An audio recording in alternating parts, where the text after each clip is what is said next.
મલ્હારભાઈએ આપણને એમના જીવનની યાત્રા કહી, પણ એમાં બે વસ્તુ કોમન હતી કે અઠવાડિયાનો કલાક સત્સંગ સભા અને ભગવદીય સંત એવા આનંદ સાગર સ્વામી સાથેની મૈત્રી. આ બે વસ્તુ આપણા જીવનનું પ્રાયોરિટી છે. બેઠા બેઠા વિચાર કરતો હતો કે ગુરુહરિ યોગીજી મહારાજે અઠવાડિયે સભાની આજ્ઞા કરેલી. એ જ વાત ગુરુહરિ હરિપ્રસાદ સ્વામીજી કોઈ પણ પ્રશ્ન હોય પહેલું સભાની આજ્ઞા કરતા, અને અત્યારે પ્રબોધ સ્વામીજી પણ આપણને રેગ્યુલર સભાની આજ્ઞા કરે છે. પણ આપણે એટલા બધા નસીબદાર છીએ કે છેક બોમ્બેથી જુનાગઢ સુધી બધે સભાના સત્સંગ કેન્દ્રો ચાલે છે. દેશ અને પરદેશમાં પણ America, New Zealand, Australia, Canada, London, Germany, Dubai જેટલી કન્ટ્રીઓ છે ત્યાં સત્સંગ થાય છે, બધે સભા ચાલે છે. પણ આ એક સભા એવી છે આપણી કે સૌથી મેક્ઝિમમ આપણને પ્રબોધ સ્વામીજીનો પ્રત્યક્ષ લાભ મળે છે આપણી સભાની અંદર. બાકી બીજે બધે સભામાં દિવ્ય તો હાજર હોય જ છે, પણ આપણને તો પ્રત્યક્ષ પ્રબોધ સ્વામીજીનો લાભ મળે છે. અને વિશેષ દર વખતે નવા નવા સંતોનો લાભ મળે છે. એટલે આપણે બધા ખૂબ ભાગ્યશાળી છે કે ભગવાનની આપણા ઉપર બહુ મોટી કૃપા થઈ કે આપણને સરસ એક એન્વાયરમેન્ટમાં મૂકી દીધા. પણ એ અઠવાડિયે કલાકની સભા, જેમ વાત કરીને મલ્હારભાઈ કે ચકલી માટે બ્રહ્માંડ બોળે, તો સ્વામીજી છે ને 2008માં ફર્સ્ટ ટાઈમ ઓસ્ટ્રેલિયા પધારેલા. અને એ સમયે ઓસ્ટ્રેલિયામાં ઇન્ડિયન સ્ટુડન્ટ ઘણા બધા જ હતા. અને એ સમયે એટલું બધું IELTSનું બધું ક્રેઝ નહોતો, એટલે બધા શોર્ટ સ્કિલ્સ કોર્સ લઈને જાય, હેર ડ્રેસિંગ, મેકેનિકલ, પછી ઘણા બધા કાર્પેન્ટર, પછી પેઇન્ટિંગ ને બધા કોર્સિસ લઈને જાય અને ઇઝીલી એડમિશન મળી જતું. અને કોલેજ પણ ત્યાં બધી રાફડાની જેમ, આપણા હોસ્ટેલના 2 રૂમ હોય ને એવી કોલેજ હોય. આપણને અહીંયા એજન્ટ તો આપણને ભગવાન જેવો લાગતો હોય, સરસ મોટું નામ આપે આપણને કોલેજનું, આપણને કે બહુ સારી કોલેજ છે ઓસ્ટ્રેલિયાની, પણ ત્યાં જઈને જુઓ તો 2 રૂમ જ હોય. એવી બધી કોલેજો એ સમયે હતી. એટલે આપણા ભાઈ ઘણા બધા દીકરાઓ ગયા હતા, સત્સંગના દીકરાઓ, ઘણા દીકરાઓ એવા કે ત્યાં જઈને સત્સંગની શરૂઆત થઈ હોય એમ. એટલે સ્વામીજી પાસે પહેલો પ્રશ્ન એક જ આવતો કે સ્વામીજી અમારે PR-નું શું એમ. એટલે આ પ્રશ્ન કારણ કે ગયા હોય એટલે કંઈ ખાલી ભણવા માટે ના ગયા હોય, આગળનું બધું સેટલમેન્ટ થવા માટે ગયા હોય. પણ સ્વામીજી કેવા પુરુષ, એક જ આજ્ઞા આપેલી. સ્વામી કે તમે સભા ભરજો, ભજન કરજો અને તમે તમારી જોબ કરજો. તમને ઓસ્ટ્રેલિયામાંથી કોઈ કાઢવામાં પેદા થયું નથી. આ સ્વામીજીના ડે 2008થી આશીર્વાદ હતા. અને જ્યારે પણ સ્વામીજી પધાર્યા છે ત્યાર પછી દર વખતે કંઈક ને કંઈક પ્રશ્ન હોય બધાના, એટલે આ આજ્ઞા આપતા કે અઠવાડિયે સભા, ભજન અને તમારી જોબ. તો સ્વામી કહે તમને ઓસ્ટ્રેલિયામાંથી કોઈ કાઢવાનું નથી. પણ સમય જતાં જતાં એટલા બધા ઇન્ડિયન સ્ટુડન્ટ આવવા માંડ્યા, એટલે ત્યાં બી પેલું કેવું રાફડો જેવો થઈ ગયો. એટલે ત્યાંના એક ગવર્મેન્ટ, એ સમયે કેવિન રૂટ કરીને પ્રાઇમ મિનિસ્ટર હતા, અને આપણા દીકરાઓનું સરસ ત્યાં સ્વામીજીની આજ્ઞાથી સભા ભરતા થયા. 15-20 પરિવાર સભા ભરતા થયા ત્યાં. પણ એ બધા જે ગયા તેમાં 90% એવા હતા કે આ બધા શોર્ટ સ્કિલ કોર્સ લઈને ગયેલા. અને ગવર્મેન્ટે નિયમ લાવી દીધો કે જેટલા બી આ શોર્ટ સ્કિલ કોર્સવાળા આવ્યા છે એ બધા PR-ના લિસ્ટમાંથી બાકાત. શું થાય, આપણે ઇન્ડિયાથી ગયા હોય મોટી આશા અપેક્ષા સાથે, અને જે કોર્સ લઈને ગયા એ કોર્સ જ PR-ના લિસ્ટમાં ના હોય તો બધા ટેન્શનમાં. એટલે અમારા પેલા કમલેશભાઈ કરીને છે એને ત્યાં સભા થાય, એટલે ત્યાં બધા દીકરાઓ ભેગા થયા.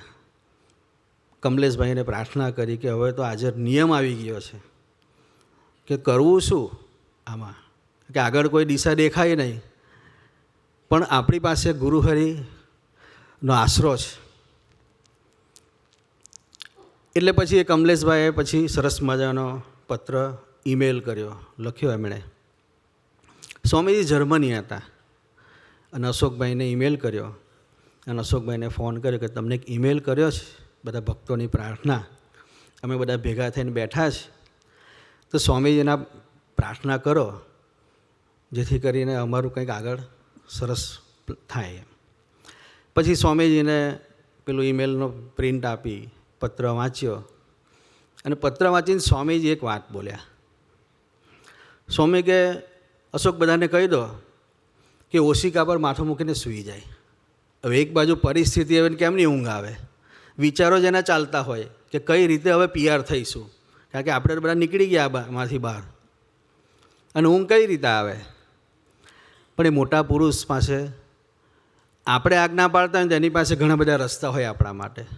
એ પછી આપણા માટે આખું બ્રહ્માંડને ઊંધું કરવું હોય તો એ કરે. એટલે સ્વામીજીએ એવું કહ્યું કે ઓશિકા પર માથું મૂકીને સૂઈ જાઓ, કશું જ થવાનું નથી, તમે ચિંતા કરશો નહીં, તમે ભજન કરો ને સભા ભરો. એમ કહીને સ્વામીજીએ પછી અશોકભાઈને કહ્યું, અશોકભાઈનો ફોન આવ્યો કે કોઈ ચિંતા કરવાની જરૂર નથી, સ્વામીજી આ કહ્યું છે. દીકરાઓ પછી મંડી પડ્યા. 1 મહિનો 2 મહિના 3 મહિના થયા અને સરકાર જે ટેકાવાળી સરકાર હતી એમાં એક પક્ષે ટેકો ખેંચી લીધો અને જે કેવિન રૂડ હતો એ સરકાર જતી રહી અને નવી સરકાર આવી અને જુલિયા ગિલાર્ડ આવી, લેડી સરકાર, પ્રાઇમ મિનિસ્ટર. અને એણે પછી નક્કી કર્યું અને ભગવાન એને પ્રેરણા કરી કે ભાઈ આ રૂલ્સ આવ્યો છે એ તો રહેશે જ, પણ એ કોના માટે રહેશે કે હવે જે ઇન્ડિયાથી આવશે આ કોર્સ લઈને એના માટે, જે છે એના માટે નહીં. સમજ્યા? કે જે અત્યારે ઓસ્ટ્રેલિયામાં છે અને જેણે આ સ્ટડી કર્યું છે એના માટે આ રૂલ્સ નહીં લાગુ પડે, પણ હવે જે ઇન્ડિયાથી આવશે એના માટે લાગુ પડશે. અને એમાં આજે 17 જણા સિટીઝન થઈ ગયા અને પોતાના ઘર બી છે અને એકની 2 ઘરવાળા. પણ એ ચકલી માટે બ્રહ્માંડ બોળે, પણ ક્યારે બોળે? એની એક આજ્ઞા પાડીએ ત્યારે. એટલે ગુણાત્યાન સ્વામી કે આજ્ઞાભેરી મૂર્તિ આવે, તો મૂર્તિ કેમ નહીં આવતી હશે? તો આ રીતે ભગવાન કોકનામાં બી પ્રવેશ કરીને આપણા માટે કંઈક કરે. હમણાં અમારા એડિલેડ ગયા હતા તો ત્યાં બી બધા દીકરાઓ એટલા બધા સુરતના ઉતર્યા છે, વરાછાના. જે ઘરમાં જાય પધરામણી કરવા, પૂછે ક્યાં, તો કે વરાછા, અને બીજું ઉત્તર ગુજરાત. એટલા બધા ઓસ્ટ્રેલિયા ન્યૂઝીલેન્ડ ભરાઈ ગયું છે ઉત્તર ગુજરાતને વરાછાથી. અને એક રૂમમાં 10-10, 12 જણા રહે. અને એ લોકોનો રૂમ જોવા ગયો તો હું. હવે એક ઘરમાં 10 જણા રહેતા હતા. એક ગાદલામાં, એટલે આમ ગાદલા જ પાથરેલા પેલા હોલમાં સૂતા હોય ને, કારણ કે ઓસ્ટ્રેલિયામાં છે ને પગાર ધોરણ સારો, એટલે લેબર જોબમાં પૈસા બહુ મળે. એટલે ઉઠવાનું, સીધી જોબ અને ભણવાનું આ જ. અને ડોલર દેખાય એટલે જોબની પાછળ વિશેષ ફરે બધા. તો એને ચાદર નહીં, એને ઓશિકું બી સરખું કરવાનો ટાઈમ નહીં, એને જો ઓઢવાનું હોય ને એ સરખું કરવાનો ટાઈમ નહીં, એવું ને એવું પડેલું. આપણને એવું લાગે કે આ કચરાપટ્ટીમાં રહે છે ઓસ્ટ્રેલિયા જેવા દેશમાં આવીને. આપણને એવું થાય કે આ લોકો બહુ સારા હશે, પણ ત્યાં એમનું જુએ ને ઘર ત્યારે ખબર પડે આપણને કે આપણે બહુ સારા છીએ. હા, એવી પોઝિશનમાં રહે બધા, 10-10, 12 જણા. તે પછી અમે ગયા હતા, આપણે એક દીકરો છે મિત કરીને, સુરતનો છે. તો જોબ મળતી નહોતી, સ્ટુડન્ટ વિઝા પર ગયા હોય, લોન લીધી હોય, પે કરવાનું હોય, એટલે જોબ ડબલ કરવી પડે. હવે સ્ટુડન્ટ હોય એટલે 20 કલાક જોબ થાય, બાકીની જે મળે એ કેશમાં કરવી પડે, એટલે એવું શોધવું પડે પાછું સેટિંગવાળું. અને જો પકડાઈ જાય તો ઇન્ડિયા ભેગા કરી દે. બહુ સ્ટ્રિક્ટ રૂલ્સ ઓસ્ટ્રેલિયામાં. વચ્ચે એક આપણે વર્ષો પહેલાંની વાત કરું, ઈર્ષા કેવી છે, સ્ટ્રિક્ટ. તો આપણી એક દીકરો, એની વાઈફ એક રેસ્ટોરન્ટમાં, એટલે કે સબવેની એની અંદર જોબ કરતી હતી અને એની સાથે એક ચાઇનીઝ લેડી જોબ કરતી હતી. હવે પેલી આપણી જે સત્સંગી દીકરી હતી એને પેલું થોડી આમ સ્પીચ બી સારી, થોડી આમ એક્ટિવનેસ બી, એટલે સારું કામ કરે. એટલે એ ઓનરે એને પછી ડબલ જોબ આપી કે ભાઈ તું કરે છે અને આપણને ડબલ મળે તો પછી પૈસા મળે ત્યારે કોણ છોડે. પણ ત્યારે પછી ભૂલી જઈએ આપણને કે મારે તો 20 કલાક જ જોબ કરવાની છે, ઓવર ટાઈમ કરીશ ને કોઈક ફરિયાદ કરશે તો શું થશે તો પછીનું ખબર પડે ને. અને પેલી ચાઇનીઝ લેડી થોડી ધીમી અને હજુ ઓછું ફાવે ઇંગ્લિશ, કારણ કે ચાઇનામાં ઇંગ્લિશ ઓછું ફાવે અને શરૂઆતના સમય બધા આવેલા હોય એટલે એને 20 કલાક ઓછા કલાક આપે ને પેલીને વધારે અવર્સ આપવા માંડ્યા.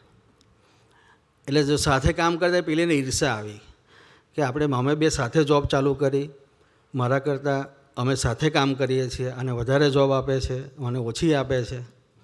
અને પેલી ઇમિગ્રેશનમાં ફરિયાદ કરી દીધી અને ઇમિગ્રેશનમાં ફરિયાદ કરી અને સીધી ઇમિગ્રેશનના ઓફિસરો ત્યાં આવી ગયા અને પેલી દીકરી પકડાઈ ગઈ અને સીધા જ એને વિઝા એ કરીને ઇન્ડિયા ભેગા કરી દીધા. આવી ખતરનાક ઈર્ષા છે.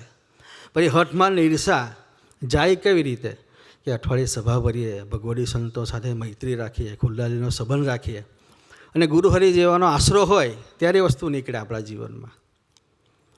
પણ એ મિતભાઈ જોબ મળતી નહોતી અને થોડા ટેન્શનમાં હતા અને કાર લઈને જોબ પર જતા હતા અને વિચારમાં હશે અને એક્સિડન્ટ થયો. હવે એક્સિડન્ટ થયો તો એ કોની જોડે કર્યો? ચાલો વિચાર કહો, આપણને કલ્પના આવે.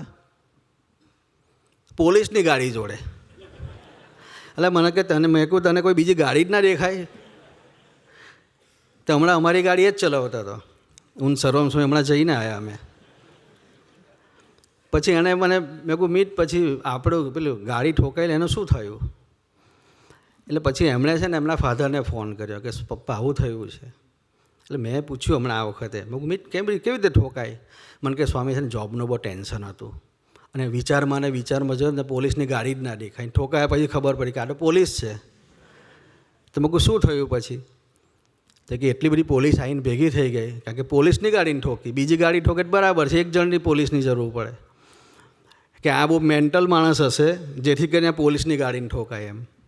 પછી બધું પૂછ્યું એનું અને બધું લીધું એને ઇન્ટરવ્યૂ ને બધું, ને પછી કહ્યું કે ભાઈ ફાઇન્ડ આવશે એ પે કરી દેજે. પણ એને ગભરાહટ હતી કે ફાઇન્ડ આવે વાંધો નહીં, પણ ડીમેરિટ પોઈન્ટ આવે ને જો લાઇસન્સ ગયું તો જોબ કરવી અઘરી પડશે. એટલે એમણે ફોન કર્યો એના પપ્પાને. એના પપ્પાએ સર્વમ સ્વામીને વાત કરી. પછી સર્વમ સ્વામી સુરત હશે એટલે સર્વમ સ્વામી અહીંયા અને ગુરુહરિ ત્યાં હિંચકે બેઠા હતા અને પ્રબોધ સ્વામીજીને વાત કરી. પ્રબોધ સ્વામી હસી પડ્યા કે પોલીસની ગાડીને ઠોકાય એટલે. પછી પ્રબોધ સ્વામી કે સારું દીકરાને કહેજો ભજન કરે. પછી મેસેજ આપ્યા અને ભજન પછી કેવું ભજન થાય અને દીકરાએ ભજન કર્યું. મને કે સ્વામી આજે 2 વર્ષ થયા ઠોકાયા પછી ને આજે તમે બેઠા છો મારી જોડે, પણ આજે નથી ફાઇન્ડ આવ્યો કે નથી કોઈ ડીમેરિટ પોઈન્ટ આવ્યા. પણ એ કંટ્રોલિંગ કેવું છે આ પુરુષોનું? એના વચને આપણે ભજન કરીએ, સેવા કરીએ કે સભા ભરીએ એ આપણી સાથે હોય. એટલા માટે આ સભા કંઈ સામાન્ય વસ્તુ નથી.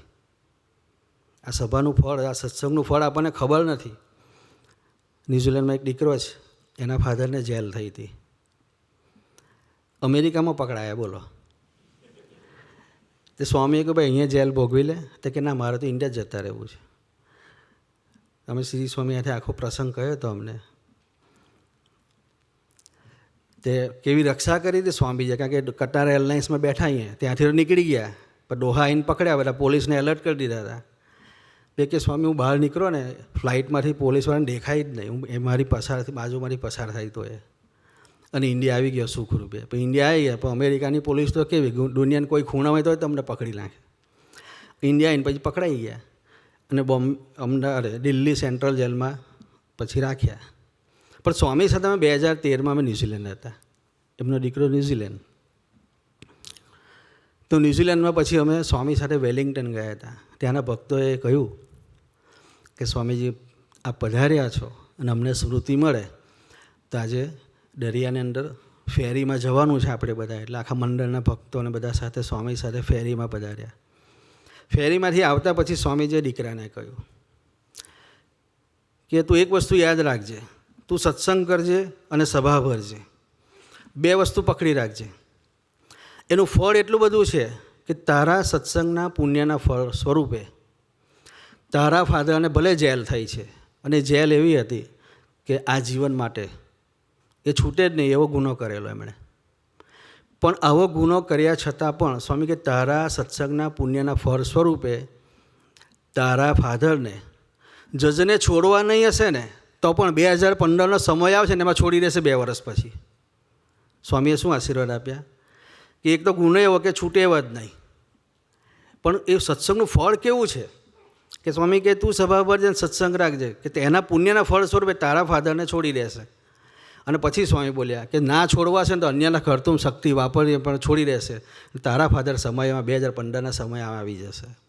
અને 2 વર્ષ પછી 2015નો સમય હતો અને એક્ઝેક્ટ સમય એના આગલા દિવસોમાં એમના ફાધરને છોડ્યા અને સમય એમાં પછી એમણે લાભ લીધો. પણ એ સત્સંગનું ફળ કેવું છે? આ સભાનું ફળ છે કે આપણે ભલે ગમે એ કરતા હોઈએ, એટલે આપણે કરવાનું નથી કે આવું ઊંધું ચતું.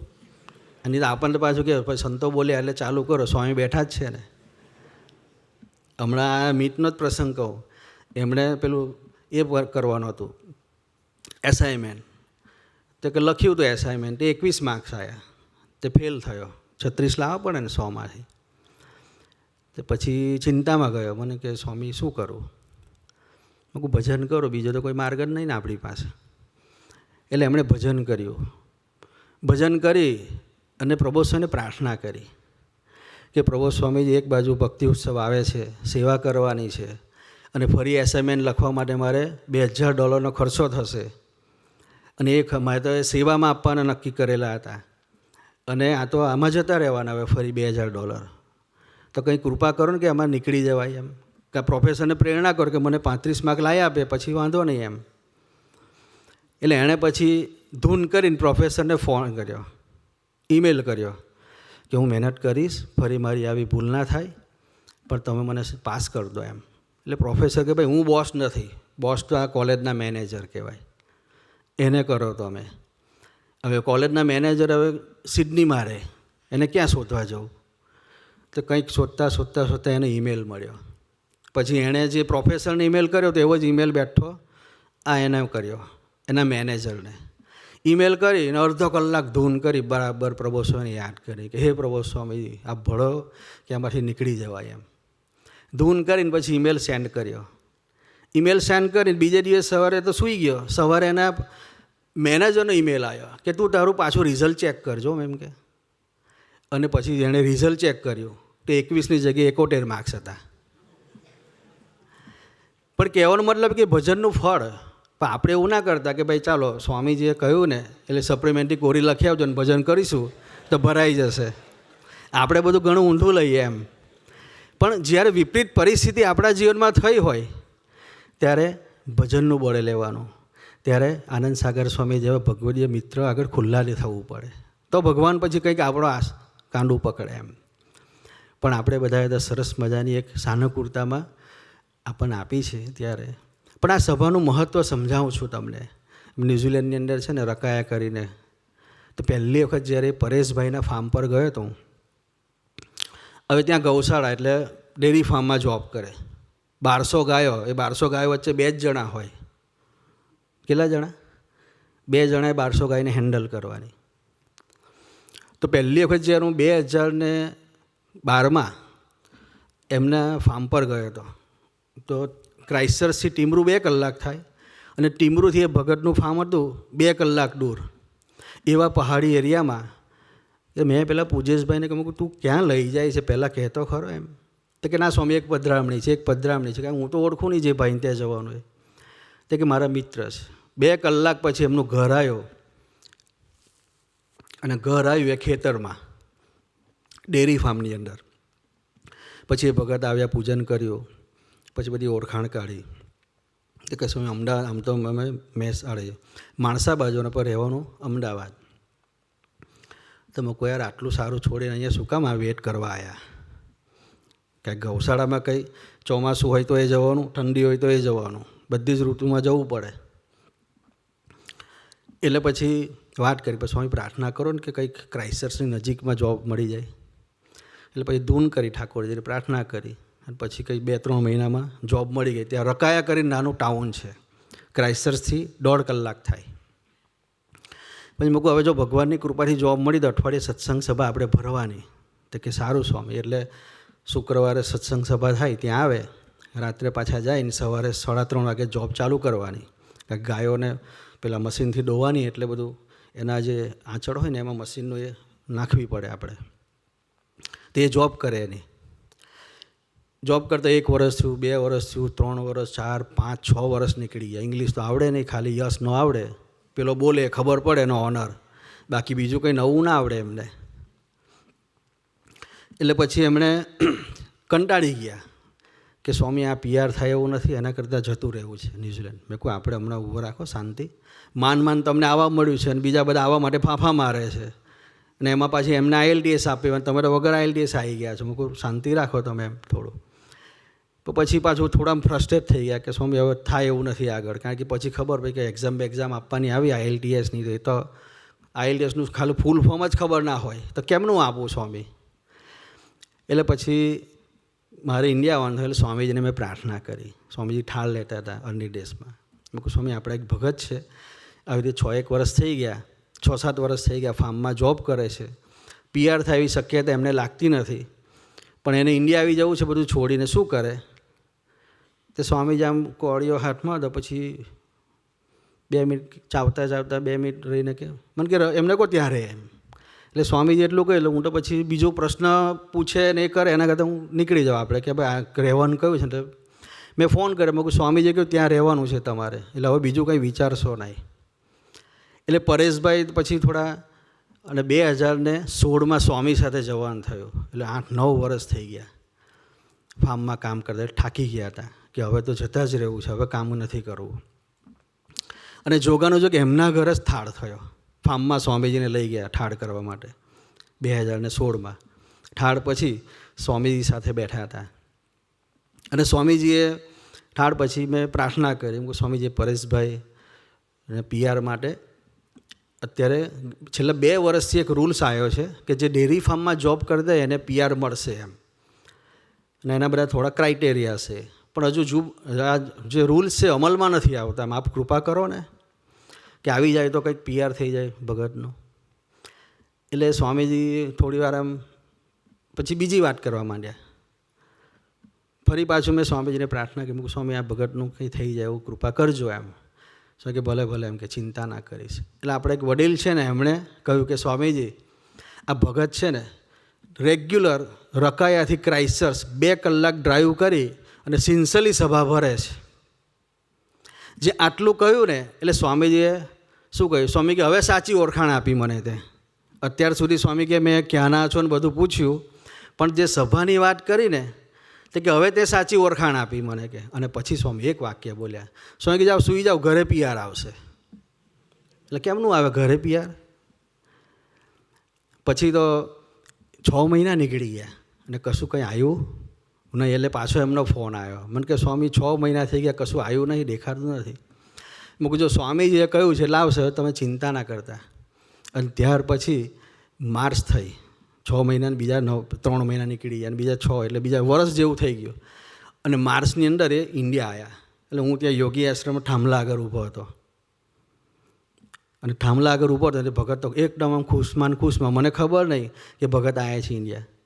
અને આવ્યા ને તો મને ભેટી જ પડ્યા ત્યાં યોગી આશ્રમ હરિધામની વાત કરું. હું ભગત આટલા બધા ખુશમાં, મને કે સ્વામી PR આવી ગયું આપણું. હું કઈ રીતે? તો કે સ્વામીએ કહ્યું હતું ને થઈ જશે એમ, કે જાઓ ઘરે PR આવશે. તો કોઈ IELTS કાંઈ નહીં, ખાલી એક ફોર્મ ભરવાનું આવ્યું ને ફોર્મમાં એ લોકોએ ફોર્મ જેવું સબમિટ થયું અને બીજા દિવસે ઈમેલ આવી ગયો કે તમારું PR કન્ફર્મ. કોઈ જાતની IELTS નહીં. અત્યારે બી એ ભગતના સાચું ઇંગ્લિશ નથી આવડતું સારું, જે તમે બેઠા છે ને બોલી શકો એ ભગત અત્યારે નહીં બોલી શકે. પણ એ કૃપા, એ અઠવાડિયે સત્સંગ સભા, એ સ્વામી કહે ને કે આ સાચી ઓળખાણ મારી કરાવી એમ. એટલે આપણે સભા ભરીએ છીએ ને તો આપણી ઓળખાણ સાચી શું છે ગુરુહરિની, કે આ અઠવાડિયાની સભા. આ કોઈ સામાન્ય વસ્તુ નથી, આપણને લાગે પણ વિશેષ તો 10:30 થઈ ગયા છે. પણ એક નાનકડો પ્રસંગ કહું. પવિત્રભાઈ સાથે અમે ન્યૂઝીલેન્ડ હતા, ત્યારે પવિત્રભાઈ ત્યાં યુવા શિબિરમાં ગયો હતો કે ભરૂચનો એક દીકરો હતો, એને એક દીકરી જોડે ફેસબુક પર ચેટ કરતાં પ્રેમ થઈ ગયો. હા એટલે થઈ જાય તો, પણ પછી તો પ્રેમ એક કક્ષાએ થઈ ગયો કે ગમી ગયો ને સેટિંગ થઈ ગયું. પછી તો છૂટે નહીં, એની આનથી છૂટે એની પેલીથી છૂટે. પછી પેલા એક ઘરે કહ્યું, એટલે ઘરે દીકરા એના પપ્પાને વાત કરી, દીકરી એના પપ્પાને વાત કરીને પછી નક્કી થયું કે ભાઈ ચાલો આપણે એન્ગેજમેન્ટ કરી લઈએ. એટલે શરૂઆતમાં કેવું સારું લાગે, એમ સંપર્ક હોય ને, પેલાને આનું સારું લાગે, આને સારું લાગે, પણ પછી આમ સ્વભાવ મેચ થવા માંડે ને પછી ખબર પડે રિયલ સ્વભાવ કે કોના કેવા છે. અને પછી ઝઘડો ચાલુ થયો. અને પેલું કે વોટ્સઅપમાં પછી એ લોકો અમુક ટાઈમ વિડીયો કોલિંગ કરે, અમુક ફોટા એવા શેર કરે. હવે આ ભગતને ખબર નહીં, આપણો છોકરો એ સભા ભરે, પણ એને ખબર નહીં. અને પેલી બધું રેકોર્ડિંગ કર્યા કરે અને સ્ક્રીનશોટ લીધા કરે બધા મેસેજીસને એવા. અને એક સમયે એવો ઝઘડો થયો કે પેલી જતી રહી અને એણે પોલીસમાં ફરિયાદ કરી કે આ દીકરાએ મારા પર રેપ કર્યો છે. બીજો કોઈ કેસ જ નહીં, સીધો રેપ કર્યો છે એવો કેસ કરી દે. બધા ફોટા બતાવ્યા કે જો એમણે આવું બધું મારી જોડે આગળ વિડીયો કોલિંગ પર આવા બધા કરેલા. અને પોલીસ આવીને સીધી જેલમાં દીકરાને પકડી ગઈ ને જેલમાં. એના ફાધર આવ્યા હરિધામ, સવારે 9 વાગે પવિત્રભાઈ કે બહારનું ઠોક્યું અનિર્દેશનું. એટલે મારે જવાનું થયું. એટલે પવિત્રભાઈ ખોલ્યું કે ભગત બોલો શું સેવા છે. અને રડતા રડતા એ ભગતે કહ્યું, એના ફાધર સદભાવવાળા, દીકરો સભા ભરે. એના ફાધર ખાલી એમ આવે કંઈક મોટા પ્રોગ્રામ હોય તો, બાકી રેગ્યુલર સભામાં નહીં એમ. પણ એ દીકરાને જેલ થઈ. એટલે ફાધર ગભરાઈ ગયા અને સીધા સ્વામીજી પાસે આવ્યા કે મારે 1 મિનિટનું કામ છે સ્વામીજીનું, બસ પતી જાય ને એટલે હું પછી જતો રહીશ એમ. પવિત્રભાઈ કે સ્વામીજીની ટ્રીટમેન્ટ ચાલે છે. અને સ્વામીજીની ટ્રીટમેન્ટ ચાલે એવું કહ્યું. પપ્પા કે સ્વામી મને અંદર બેસીને બેસવા દો ને એમ. એટલે પછી પવિત્રભાઈ બારણું બંધ કરી દીધું. ભગતને ત્યાં થાંભલા છે ત્યાં બેઠા. ભગત ભજન કરે, રડે, ભજન કરે. 2 કલાક પછી સ્વામીજીનું બધું ટ્રીટમેન્ટ બધું પત્યું. એટલે સ્વામીજી બહાર આવ્યા. બહાર આવેલા ભગતને જોયા એટલે સ્વામીજીએ બોલાયા. પછી પૂછ્યું ક્યાંથી આવો છો બધું. એટલે પવિત્રભાઈએ ઓળખાણ આપી કે સ્વામી આ રીતે છે ને આવ્યા છે, આપને મળવું છે. સ્વામી કે સારું, હું પૂજા કરી ને પછી હું તમને શાંતિથી મળું. પૂજા પૂરી થઈ અને પછી પવિત્રભાઈએ ત્યાં સુધી બધું જાણી લીધું, આખો કેસ. પવિત્રભાઈ આખું વર્ણન કર્યું કે સ્વામીજી હમણાં દીકરાએ દીકરી જોડે પ્રેમ થયો અને પછી એન્ગેજમેન્ટને બધું વિધિ કરી, પણ અત્યારે દીકરીએ ઝઘડો કરી અને જતી રહી છે. અને દીકરીએ દીકરા ઉપર રેપનો કેસ લગાડી અને દીકરાને જેલમાં પૂર્યો છે. એટલે સ્વામીજીએ પછી આ ભગતનો હાથ લીધો આમ હાથમાં. અને પવિત્રભાઈ એક વસ્તુ કહી, પછી દીકરો રેગ્યુલર સભા ભરતો હતો અને ત્યાં સ્વામીજી બોલ્યા. સ્વામી કે ભગત સાંભળો, ચિંતા નહીં કરતા, સભા ભરે છે ને એટલે રક્ષા થશે. અને પછી બીજું વાક્ય એક બોલ્યા સ્વામીજી. સ્વામી કે ભરૂચમાં એક લોયર છે, એનો હું તમને એક નંબર આપું, એને ત્યાં મળજો ને ખાલી એટલું જ કહેજો કે સ્વામીજીએ હરિધામથી મને હરિપ્રસાદ સ્વામીજીએ મોકલ્યા છે, બાકીનું બધું તમારું એ લડી લેશે.